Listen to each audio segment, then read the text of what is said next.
DJ Amit Tiwari अपहर।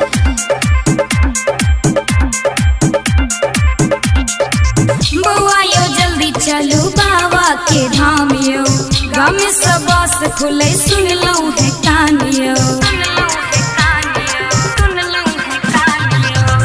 बाबा नगर चलू जल्दी डगर धरू, डीजे पर नचबै संगे संग बाबा के धाम चलू।